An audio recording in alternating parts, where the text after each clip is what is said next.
Nyapa sih Aulia kok kekancan karo kae padahal bocah gini. Tapi dia enggak, kok sudut pandangnya berbeda dari jenengan atau dari teman yang lainnya, ya memang bawaannya begitu gitu.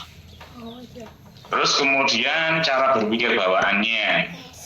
Nah ini cara berpikirnya itu dengan pola yang eksentrik dan tidak lazim, namun mau melihat jauh ke depan dan mampu menemukan solusi baru. Itu yang dari sisi internal, yang di dalamnya dia. Dari sisi eksternalnya yang orang bisa lihat itu mengambil keputusan dengan tiba-tiba dan spontan dengan berdasarkan dari emosi dan pribadi gitu. Nah di sini antara luar dan dalamnya ini berdekatan, tapi masih dalam yang sisi eksternalnya. Ini nanti kalau misalkan putri jenengan punya pemikiran yang pemikirannya itu tidak sama dengan jenengan dalam beberapa hal, menurut jenengan tidak masuk akal, menurut dia masuk akal, itu karena di sini bawaannya. Tapi anak-anak yang kelihatannya berpikirnya itu aneh, ya itu bisa melihat solusi yang orang lain tidak bisa melihat. Makanya biasanya nanti itu dalam diskusi, anak ini cenderung aku kok punya pendapat gak bodoh ya. Saya juga termasuk yang ini, makanya ketika rapat itu kadang nggak gitu berani mengeflorkan apa yang menjadi pemikiran kita, tapi kita melakukan hal-hal yang kiranya untuk ini bukan untuk kepentingan orang banyak itu. Karena kadang kalau apabila kita berbicara, kita dianggap aneh gitu cara berpikir kita. Nah itu gitu ya. Nah di sini yang tadi misalkan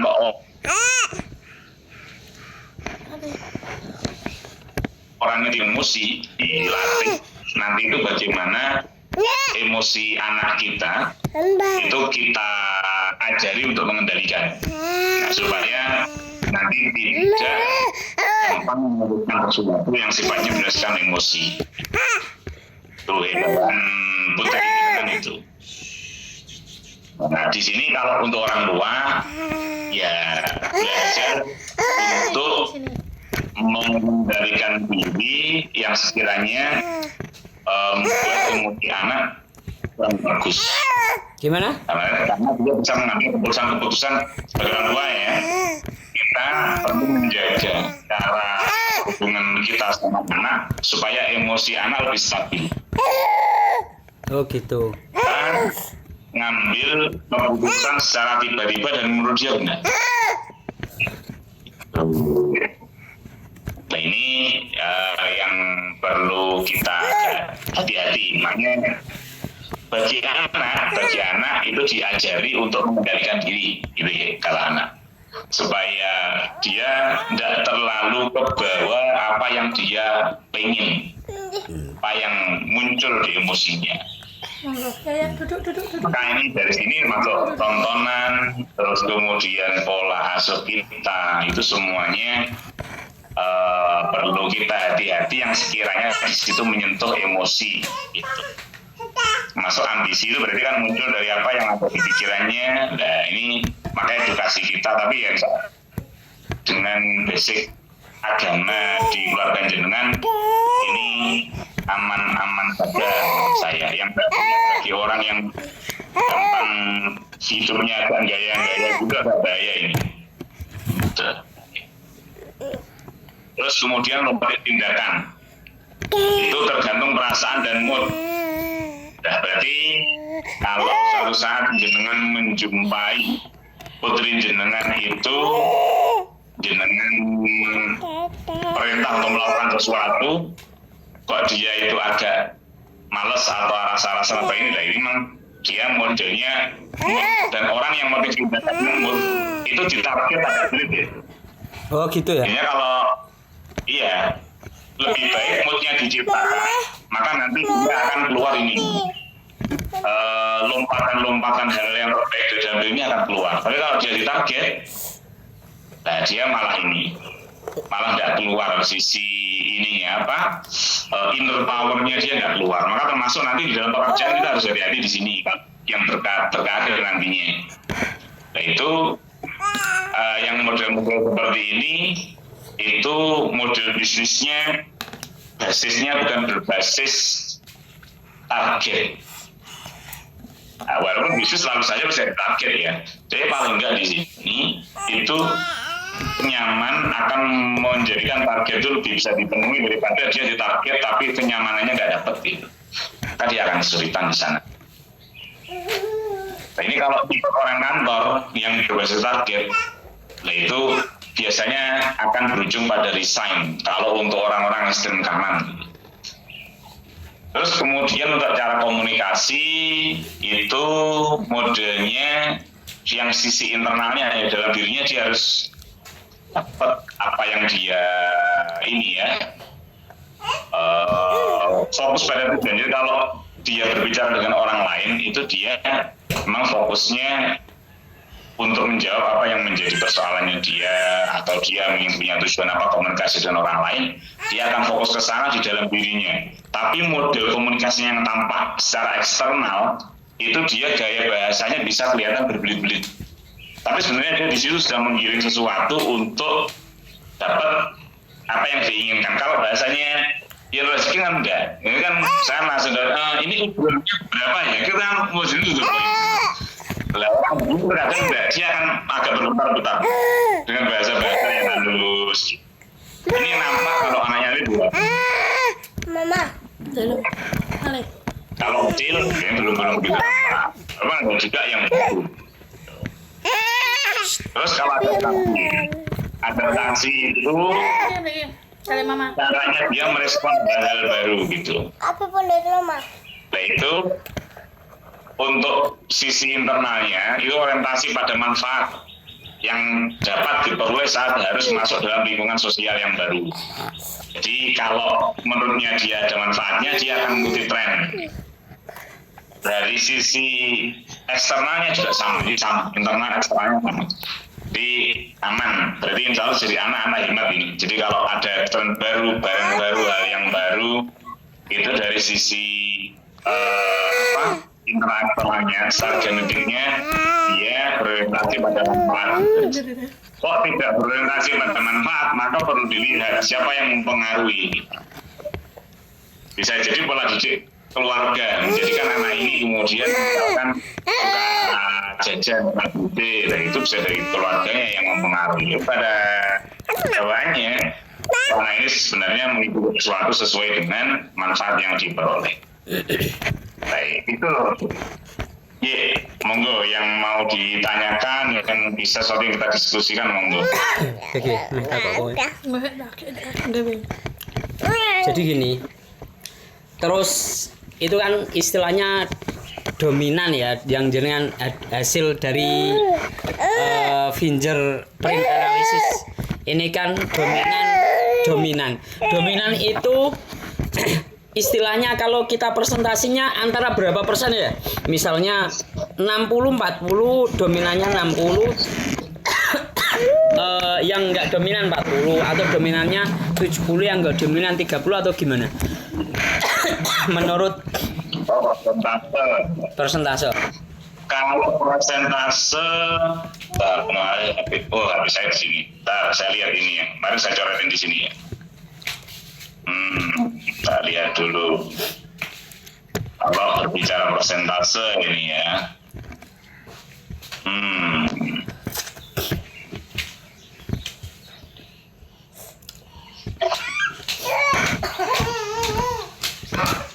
Jadi kalau kita prosentase ini yang ini. Jadi otak kanannya itu nilainya 33, otak kirinya 17. Ya, itu jadi dari sini itu tingkat ininya jauh sekali. Jadi 2 kali lipatnya. 17 kali 2 kan ya 34 ya, ini 33. Jadi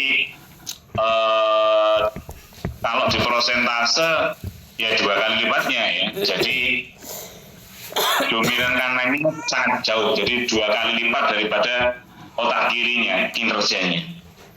Terus gitu ya. Terus nanti kalau mau kan ada sesuatu hal yang pasti kita butuhkan di otak kiri. Kan masnya gini, contoh dominan di otak kanan, terus dalam misal tadi ekstrim kanan cenderung non eksak, ya kan? ekstrem kanan cenderung non eksak. Kan harus dia tidak ini ya, tidak bisa di yang ruwet-ruwet nggak mampu. Terus yang terstruktural dia bukan terstruktural gitu, leres toh? Iya. Nah, terus pasti kan misalnya dalam apapun lah, pasti kan membutuhkan itu untuk mengaktifasikan biar ada yang nggak mungkin seimbang, tapi ada keseimbangan itu. Gimana istilah menunjang lah yang perlu kita siapkan apa gitu maksudnya?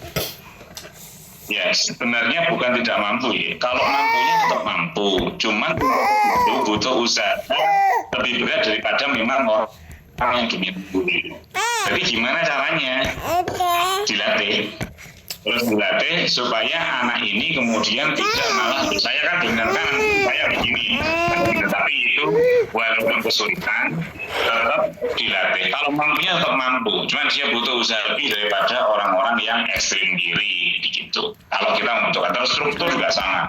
Orang seperti ini fraktal dia lompat-lompat gini-gini. Ya tetap perlu diajari terstruktur. Cuman kalaupun dia nanti di dalam penyelesaian masalahnya itu tetap tidak struktur, senangnya itu dikerjakan sehari selesai, tidak ada masalah, anak ini tetap bisa melakukan. Karena memang bawaan orang-orang fraktal seperti itu. Biasanya yang terus diatur, terstruktur malah gagal. Itu kayak orang-orang itu fraktal. Artinya kalau anak ini merencanakan sesuatu yang waktunya singkat yang dibutuhkan, yang menurut kita ini bocah ini kok trader. Nah, kata-kata trader itu kan bisa kita sematkan tidak pada tempatnya. Kalau bagi anak yang terstruktur, ya itu betul. Tapi bagi anak yang fraktal, ya tidak seperti itu. Oke. Nah, di sini paling nggak fungsinya untuk orang tua menyadari kalau anaknya fraktal. Gitu. Terus orang tua tidak perlu banyak khawatir kalau anak ini menyelesaikan atau berusaha menyelesaikan sesuatu yang waktunya singkat. Dan orang tua tidak perlu khawatir kalau anak ini berpikirnya melompat-lompat. Setelah memikir A, ngomong A, B, C, rencananya dia fraktal begitu, tidak gitu masalah. Itu yang harus disadari oleh orang tua.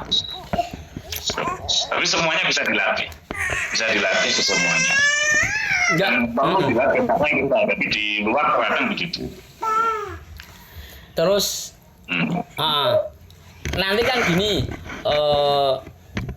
dari semua ini kan pasti saya tidak sepenuhnya hafal dan tidak sepenuhnya istri juga hafal kan. Terus kedepannya kalau saya punya anak kan memang data tak siapkan ini. Terus penjelasannya kan kalau mungkin nanti kedepannya ada apa ya?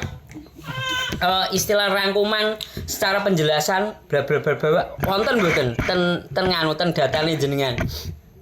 Jadi biar buat nanti bisa bantu referensi. Ya. Kalau penjelasan apa itunya rangkuman tidak ada ya. Jadi kita untuk di pelayanan itu memang sudah ada ini ya, kan bicara begini, namanya begini itu ada, tapi data itu tidak bisa kita keluarkan karena data yang digunakan untuk orang-orang yang analisis untuk itu, yang data itu, yang data lengkapnya. Dan makanya kita akan menjelaskannya lewat media seperti ini, menyampaikan dari hasil sesuai yang bersangkutan gitu aja. Oh gitu. Ya. Terus kalau Aulia itu kan lebih cenderung dia pikirannya tuh dari kecil tuh berpikirnya udah jauh gitu. Contoh seperti ini, kalau dia tidak masuk di otak, contohnya apa ya? Kayak gini, loh, mama dia sudah berpikir seperti ini. Mama kalau abi kok nek berwudu nek nek kecekel kok batal, itu kenapa alasannya ngoten. Jadi dia itu apa ya? Sesuatu yang belum ada pada pelajarannya dia tuh sudah ditanyakan ngoten loh. Iya.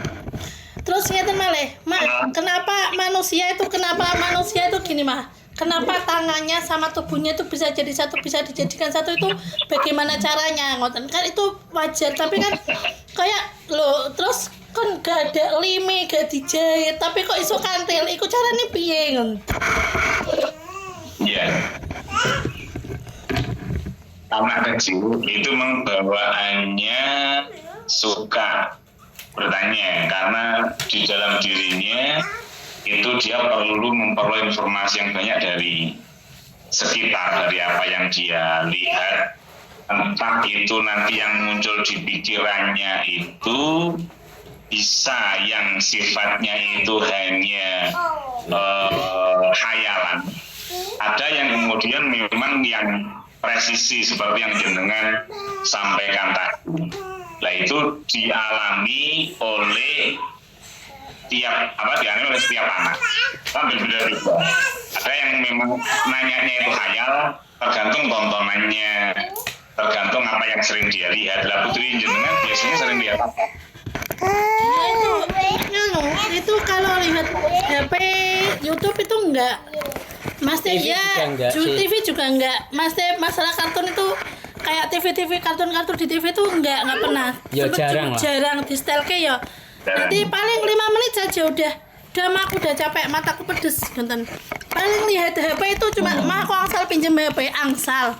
Berapa menit mah? 5 menit. Kalau udah dibenitin 5 menit game phone kadang dia mau, kadang ya boleh nambah 2 menit mah ngoten. Tapi yang dia lihat ya kayak bi kok iso ning YouTube, wong kok iso ngeten ya bi, nanti diterangkan. Oh, berarti ku diedit cara dia itu dengan bi rekayasa ngoten. Tapi yang dia lihat itu kados ngeten loh, pembelajaran kayak aku dan suami kan sudah jadi satu, Mas Teh satu instruksi Mas Teh. Kalau di sisi lain kayak apa namanya? Itu loh, kumpul sama teman-teman atau keluarga yang lain sama itu kalau cara mendidiknya kan sudah berbeda, cara bersudut pandang sudah berbeda. Itu kalau dia sudah tidak bisa menerima di akal sehatnya, otaknya itu mesti dia protesnya. Kok bisa gitu loh mah, kok bisa loh mah ngoten. Dia itu menyerap, dia itu gini, pura-pura tidak mendengar, tapi dia itu serapannya sangat kuat gitu. Misal saya tuh ngomong apa ada bapaknya ya, nanti kok dia dengar, nanti mesti lain waktu dia ditanyakan sampai benar-benar dia itu di otaknya masuk akal gitu.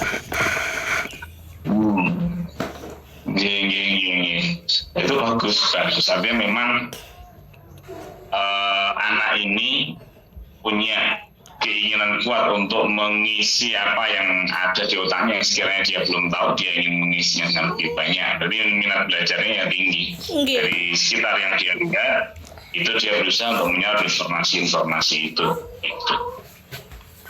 Terus dengan amat itu ya gimana ya? Tapi ya benar, dia tuh kalau berteman dengan orang yang nyaman, terus menurut saya kok ambek cahiku sih ngoten, tapi dia itu ada sudut pandang tersendiri. Memang benar itu memang sudah terjadi. Maksudnya kan berteman dengan dia kalau bermain kan misal sudah deket sama si A, nanti sama si A main bareng-bareng kumpul sama teman yang lain, nanti si A itu udah sama yang teman lain dia nggak mau gabung, dia lebih enak sendiri yuk mah yuk sendiri yuk nanti apa yuk mah yuk gitu, dia sangat tidak nyaman sekali. Iya, itu apa? Memang bawaannya. Ini dari sini nanti Bu yang anak ini juga perlu nanti kalau besar kalau kecil biarkan itu. Kalau besar terkadang kita juga butuh berteman dengan orang yang sebenarnya kita tidak nyaman. Nah, itu nanti kalau dia besar perlu dikasih tahu hasil ini. Kalau dia perlu diberitahu kamu bawaannya seperti ini. Gitu. Kalau kamu berteman dengan orang yang sebenarnya orang itu punya ilmu banyak, terus dia bisa memberi ilmu ke kamu, tapi dia punya sifat yang jelek, misalkan suka bully dan kamu nggak nyaman, ya itu deketin saja. Kalau memang begitu perlu ada ilmu yang perlu kita ambil gitu. Nah nanti dia dikasih tahu gitu. Nah, karena kalau nggak bisa tahu, pintar tapi nakal aku mau gitu, nanti ilmu yang dibutuhkan tidak.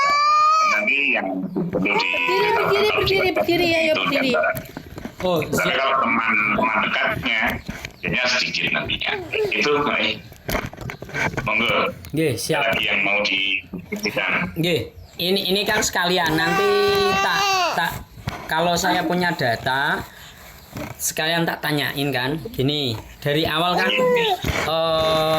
untuk auditori, visual dan kinestetik itu persentasenya di antara berapa persenan ya? Maksudnya secara pribadi kan saya sebagai orang tua kan memang harus tahu dan saya harus kayak gini. Jadi memang nanti ke depannya ya kalau di sekolah ya. Nah, di sekolah kan saya maklumi kalau enggak ini yang penting karena di Indonesia kayak gini kan, yang penting nilainya dinaikkan dikit, enggak 5 enggak apa-apa. 6, yang penting enggak yang penting jangan 5 lah nilainya 6 gitu. Maksudnya kan gitu sih. Jadi tidak harus inilah, tidak harus jadi juara, tidak harus apa misalnya kan gitu. Yang penting kita mau follow up kan yang dominan di dia gitu. Kalau saya pribadi. Kalau untuk audio, visual, kinestetik, data hasil dan gini jenengan pinten nggih, Mas Teh? Caranya pendek ya. Jadi angka yang paling kecil itu adalah yang paling dominan. Lah itu letaknya di jari kelingking. Jari kelingking itu angkanya 2. Terus kemudian di jari manis itu 4, di jari tengah 8. Jadi antara visual dan auditori itu jaraknya pendek gitu. Kalau dengan yang jari tengah agak jauh. Maka kinestetiknya itu yang kurang dominan ya bahasanya ya. Yang kinestetiknya itu lebih kecil gitu. Maka nanti ini ya, kalau putra jenengan kalau di sekolah itu nanti pinter kok ya. Karena indranya itu sesuai dengan media yang ada di sekolah gitu. Sekolah kita di Indonesia itu medianya auditori sama visual auditori kan, orang nulis itu kan visual, orang menyampaikan seperti saya, ini kan auditori sama visual kan gini. Nah, itulah kinestetik itu yang di sekolah belum tersedia. Maka anak-anak kinestetik itu seringkali dinilai bodoh di sekolah. Tapi kalau putri jenengan pintar itu nanti. Pintar tapi untuk bidang yang non eksakta. Nilainya kan bagus-bagus. Agama itu bagus. Seni, olahraga, kayak gitu-gitu, nilainya jangan cenderung bagus. Tapi kalau eksak, nah mungkin di situ kalau nilainya kurang bagus, anak itu harus memiliki spesifikasi keilmuan daripada semua bisa malah nggak jelas gitu. Begitu ya. Kalau masalah sekolah nggak perlu khawatir. Yang nilainya bagus-bagus itu nanti, karena indranya tercover dengan metode yang ada di sekolah. Terus untuk untuk apa? Tadi ekstrem kanan. Untuk otak tadi kan di limbik dominan trian brain, iya kan? Iya. Itu trian brain tadi kan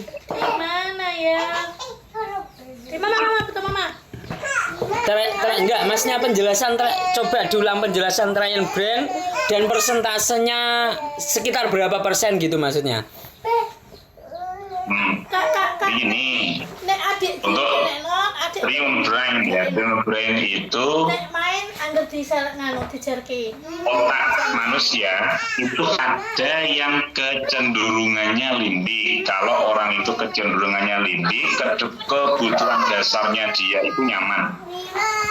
Kenapa? Misalkan saya contohkan dalam pekerjaan saja ya supaya mudah. Misalkan kenapa Anda suka kerja menjadi karyawan di perusahaan A, padahal bayarannya di situ tidak besar. Ya, aku karena saya nyaman di situ. Jadi orientasinya dia bekerja itu karena dia di situ nyaman. Ada, nah itu orang-orang limbik. Kalau orang-orang neokortex, itu kenapa kamu kerja di situ? Karena gajinya tinggi. Jadi yang dicari nggak nyaman, dia ditekan nggak apa-apa, yang penting gajinya tinggi. Itu orang-orang neokortex, suka tantangan. Gitu. Terus ada orang yang brainstorm. Orang brainstorm itu dia kenapa kamu kerja di situ? Gitu. Karena saya yakin saya di sini itu adalah yang tepat untuk saya. Lah orang-orang TNI itu rata-rata orang brainstorm.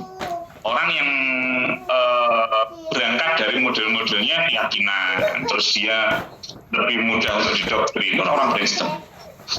Jadi gitu ya. Nah, putri itu lebih gitu. Jadi fokus dia basic ini tentang kebutuhan dasarnya itu nyaman gitu. Terus Saya menyampaikan di karir memang yang Iya. kali itu.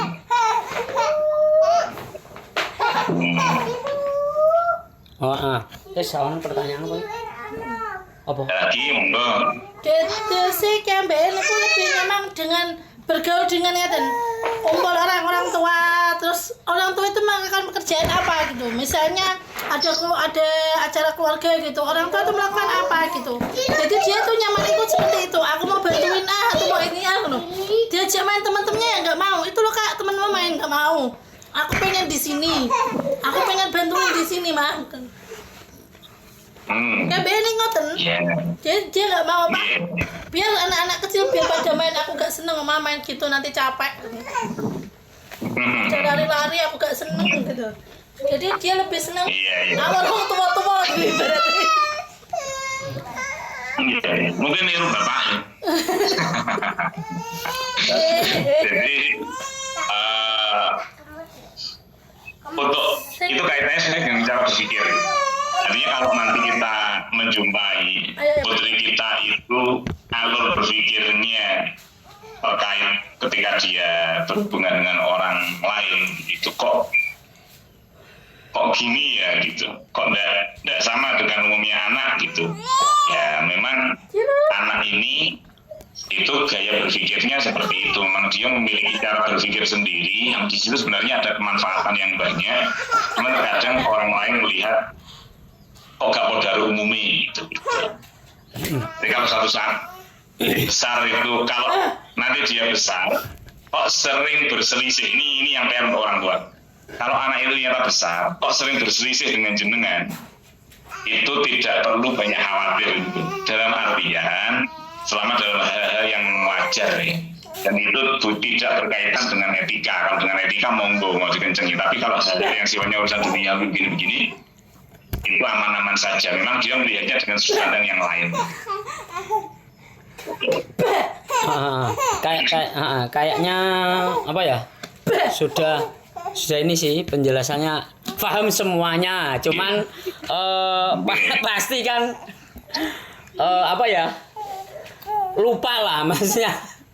Dari emosionalnya tadi loh, dia kadang-kadang kan tenang gitu, terkadang emosinya tuh langsung melonjak, pengen marah gitu ya, tiba-tiba pengen marah itu tiba-tiba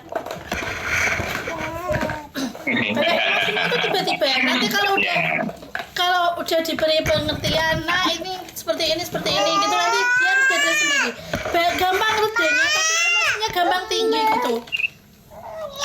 Tapi benar, enggak maksudnya kan sebelum saya cek kan saya sudah berpikir, terus dari analisa dan penjelasan jenengan kan masuk dan ya hampir cocok. Karena apa? Karena ya banyak hal yang hampir bersamaan dengan penjelasan jenengan. Contoh bangun tidur kok langsung golek buku, karena dia memang kenyamanannya waktu itu memang lagi seneng-senengnya belajar nulis, membaca. Nah itu hanya sekedar contoh. Terus yang cara berpikir,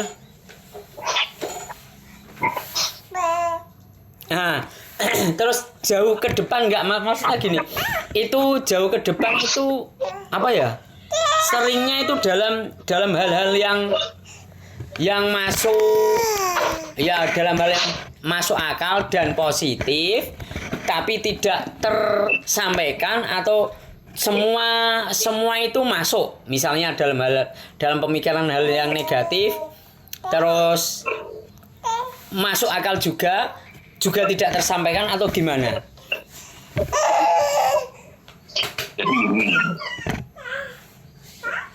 orang yang dengan pola berpikir eksentrik itu model berpikirnya dia bisa melihat jauh ke depan. Tuh kadang orang lain melihat nggak ada jalan keluar sama sekali. Misalkan di usaha dengan entah usaha apapun itu, Jenengan berpikir iki pemasaran sarung iki wis ora tuh angel. Baru tak coba cara A, B, C, D. Is kayak mentok, kayak nggak ono solusi lain. Orang-orang model begini itu dia melihat itu telah dia terlihat. Menurut dia, oh enggak, itu masih ada cara lain begini. Nah, orang-orang yang punya seperti ini itu dia punya gambaran-gambaran yang seringkali tidak terlintas di umumnya orang. Oh iya ya, paham. Ya, kalau era dulu ya kayak pemikirannya Gus Dur gitu kan. Era dulu kan, zaman Gus Dur kan. Setelah beliau meninggal dan tahun ini terjadi, oh ternyata betul ya, kayak gitu model, maksudnya yang simple lah, yang kita mudah pahami, saya kayak gitu ya maksudnya. Oh ternyata setelah terjadi atau setelah wujud baru secara umum orang baru ngerti, oh kayak ngene ngoten nggih, betul nggih? Ya, iya, benar seperti itu. Oh iya. Jadi kalau kita melihat sekiranya, ini kok ngene, nggak pas sih Indo, misalkan. Ya belum tentu, dilihat aja dulu sampai belakang. Dan nanti ya, kita akan tahunya di belakang. Ya kalau anak itu saat berbeda dengan kita, nanti biasanya itu kelas 5, kelas 6 itu mulai itu. Ada juga kalau perempuan lebih cepat. Anak perempuan kadang kelas 4 itu dia sudah mulai ini, karena lebih dewasanya perempuan lebih cepat daripada laki-laki. Lebar kita tahu seperti ini, kalau dia berpikir menurut kita tidak masuk akal, biarkan aja, karena dia punya gambar tersendiri yang kita mungkin tidak terlintas di kita gitu. Kecuali kalau kita sama, mungkin kita bisa ini, oh janji karting ini itu kita bisa ngikuti kalau kita kebetulan polanya sama. Siap. Terus yang jadi PR kan itu. Terkadang kita ya jadi orang tua baru melihat sudah komentar kan. Kok gitu gini itu salah gini. Kita tidak ikuti dulu sampai mana, terus alurnya sampai mana kan gitu. ya kalau sekarang sudah tahu istilahnya kisi-kisinya minimal walaupun tidak 100%, tapi kan ada kisi-kisi yang membantu untuk jalur mendidik kita, membersamai anak kan, minimal kita bisa bisa menyeimbangkan kan gitu jadi ya kayaknya sudah Ustadz, mungkin nanti ini berarti yang hasil semuanya berarti ya iya, hasil semuanya ini sebenarnya ini guys, mulai jempol itu untuk melihat cara menjalin hubungan kemudiannya di jempol. Ini untuk melihat cara berpikir dari selunjuk. Dari tengah itu untuk melihat motif tindakan seseorang. Yang ini jari manis untuk komunikasi, yang jari kiri adaptasi. Kiri itu eksternal, orang lain bisa melihat. Yang kanan itu internal. Dia yang tahu hanya dirinya sendiri. Dan terus bahasa di sini ini sebenarnya sudah dibuat semudah mungkin. Terkadang ada orang yang hasil jarinya itu tidak dibuat deskripsi seperti ini, jadi yang bisa baca ya hanya analisnya. Itu ada yang model begitu. Saya melihat, saya nggak perlu sebut merek yang lain ya. Itu kadang ada orang tua yang sini yang kemarin saya posting di Facebook, itu kesini bawa hasil dari sidik jari yang lain. Itu dia nggak bisa baca gitu. Kalau ini memang kita buat mudah untuk dibaca, ini sebagai anchor atau diantar bagi orang tua supaya ingat. Tapi kalau ternyata penjelasan dari ini ada yang kurang paham, atau dalam artian dia sebenarnya sekarang sudah paham, jenengan sudah paham, nanti kok kemudian jenengan kelupaan ini maksudnya bagaimana, yaitu jenengan bisa kirim WA ke saya gitu ya, nanti saya jelaskan pakai pesan suara. Oh ini maksudnya gini. Siap. Kayaknya tadi apa ya, saya mau tanya sedikit lagi tapi lupa. Kayaknya sudah cukup, cuman nanti dari semua ini yang mulai saya siapkan dari detik ini ya kan, karena sudah paham kan, itu di apanya dulu maksudnya, Kan dia baru 4,5 tahun. Gimana?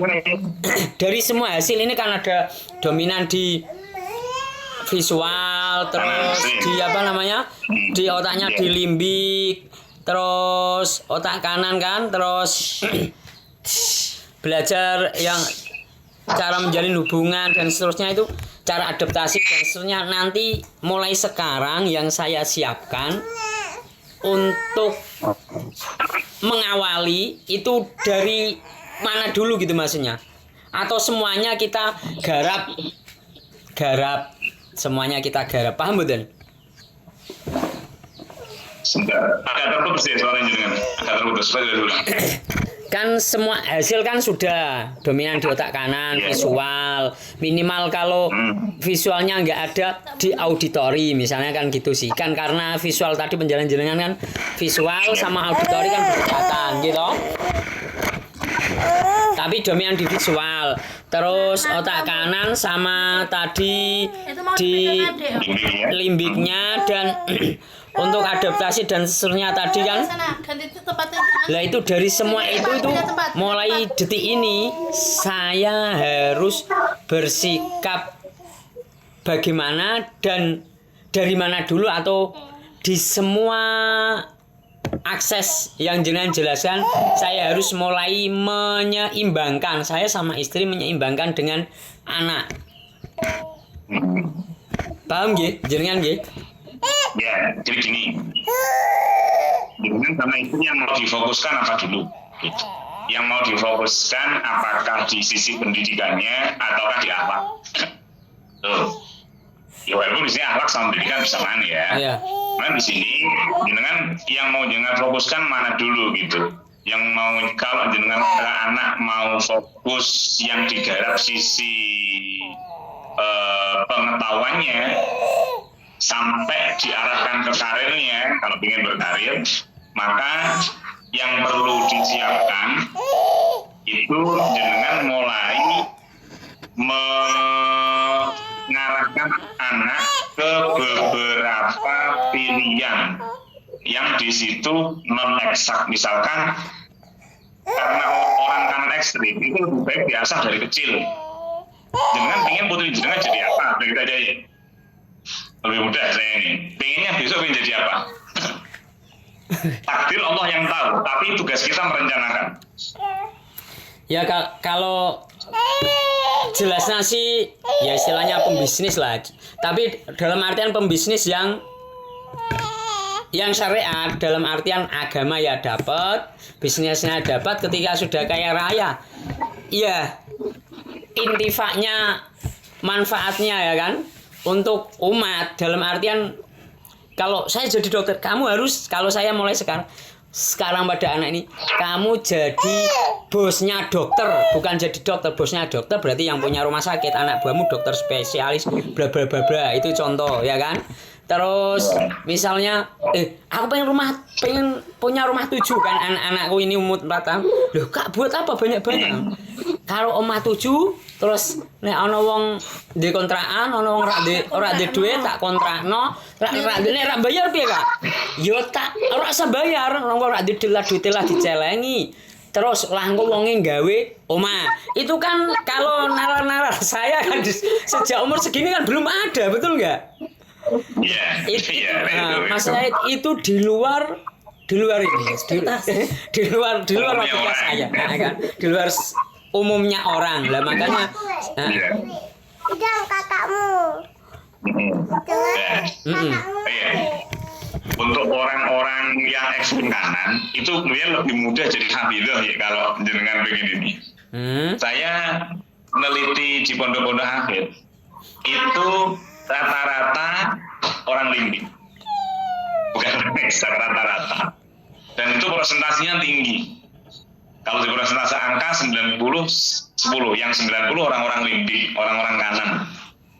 Jadi potensi jadi hafidhah tinggi, putri jenengan. Gitu. Terus kalau kaitannya nanti ingin jadi pengusaha ya, nah itu berarti jenengan yang perlu disiapkan, jenengan sudah punya percontohan untuk orangnya belum? Kalau sudah, ya paling enggak anak itu kalau jenengan sedang ada urusan dengan beliau-beliau, ajak aja. Kalau sekiranya sudah bisa diajak. Oh. Nah itu akan menjadi referensi di pikirannya dia. Oh iya. Oke, paham. Oh, dia itu seperti ini ya. Melihat orang tuanya, melihat contoh bapaknya. Bapaknya itu kerja bagaimana kalau kerja? Dia masih kecil, waktu itu saya ingat. Dia masih usia 3 tahun. Dia kan masarin sarungnya dia. Tiba-tiba itu bilang gini, "Ma, aku aksalnya buat HP." "Buat apa, Kak?" "Itu loh, Ma, aku mau motoni sarung. Nanti mau tak pasar kayak Abi gitu." Ya itu lebih itu apa, melihat apa yang kalau tentang bisnis ya, melihat apa yang dikerjakan sama bapaknya itu tadi, terus dia menirukan gitu loh. Nah, terus tak sambung ya. Kalau hal tadi, kalau itu kan gini, misalnya ada public figure lah, oh orang kaya itu bisnisnya ini. Terus ketika saya bertemu tak ajak kan gitu kan, ada beberapa teman atau tempat ada pondok di sini saya ikut ngajar juga kan gitu, kiainya kan kayak raya kan, terus banyak usaha bla bla bla. Terus saya walaupun ini kan kadang tak ajak ke pondok.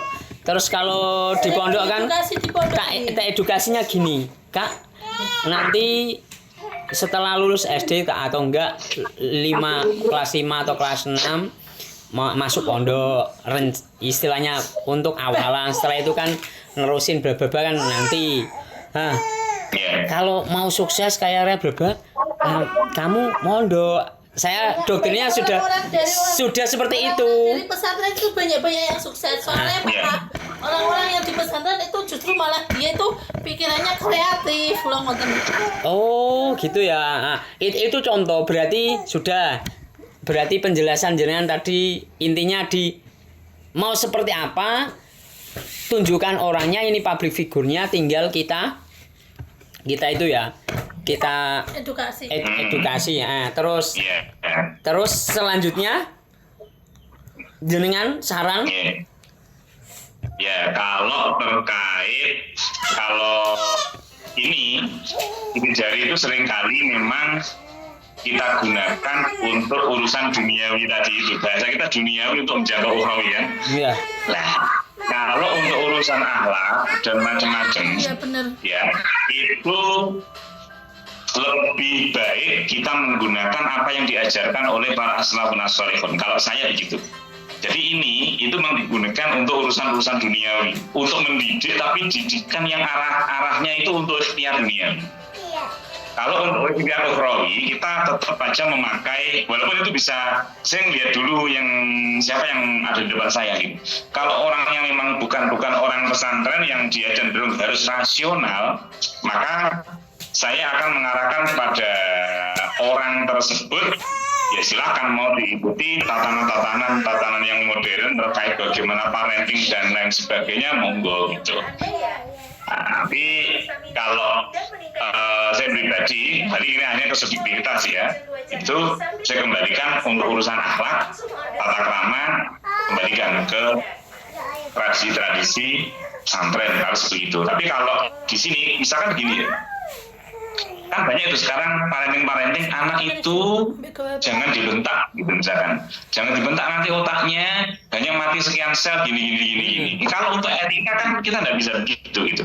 Untuk etika kita lihat dulu gitu, anak ini tipe apa. Kalau kinestetik itu anak ini nggak boleh dibentak, betul, tapi anak ini mungkin malah dengan cara dijewel, dia lebih masuk karena indranya dia kesenggol, jangan begini, jangan gini gitu. Lah itu gitu ya. Jadi lihat dulu ininya, dengan ini lah penjelasan modelnya hanya begitu. Kita masuknya ke sana. Berarti gitu ya. Kan ya memang contoh mulai sekarang orang tua ya, istilahnya kan kalau saya belum pernah belajar jadi orang tua, dan itu memang saya berdosanya apa? Tiba-tiba punya anak dan kita buat kelinci percobaan, betul kan? Kelinci percobaan mendidik kan gitu. Terus akhirnya kadang saya ngelemparin, ngambil barang sama istri kan, tangkap gitu kan. Nah itu kan sebenarnya salah. Mulai sekarang Kak, saya kalau saya salah, kalau saya tolong diingetin ya, kan gitu sih. Nah, Kak ini diambil dengan tangan kanan, jangan tangan kiri kan, tangan kanan diserahkan dan diterima dengan tangan kanan. Tapi kalau nanti ayah salah, lupa dengan tangan kiri, tolong diingetin ya. Saya sudah sampai berusaha seperti itu, ya baru mulai merubah maksudnya. Ya, ya memang nggak ada manual booknya ya.